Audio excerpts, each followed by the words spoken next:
Hello, I'm the second talker. I will tell you two big grounds for Korea to implement the volunteer military.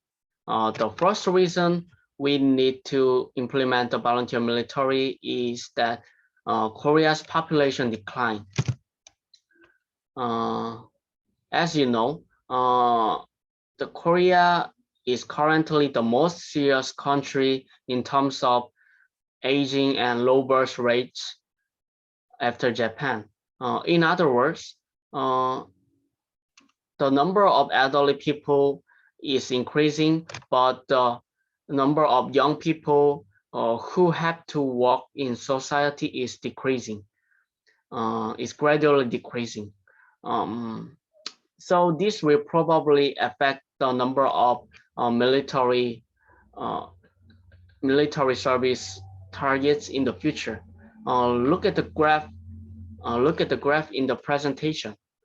This is a graph showing a shortage of military conscription that has occurred since 2025.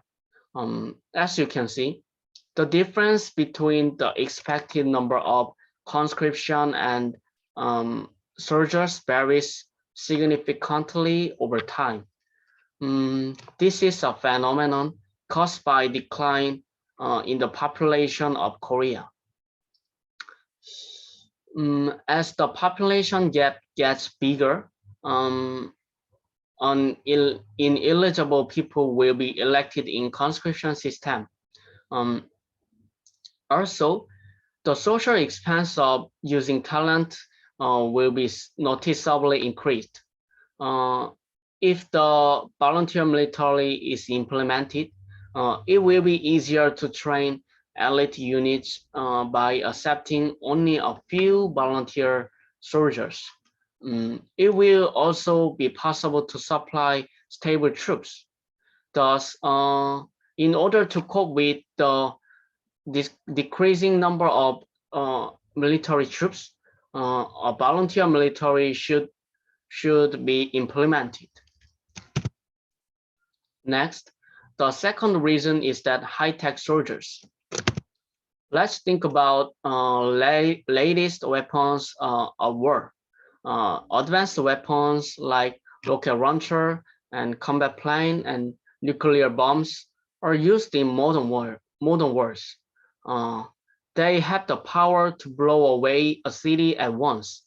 So what's the important factor in the future war? It is the need for professionals who can come up with a systemic strategy and deal with the weapons of murder very delicately. It would be much better for the military to train experts based on a small number of volunteer personnel than just teaching or ordinarily people who have been forced to defend the country. So the Korea must implement the volunteer military system.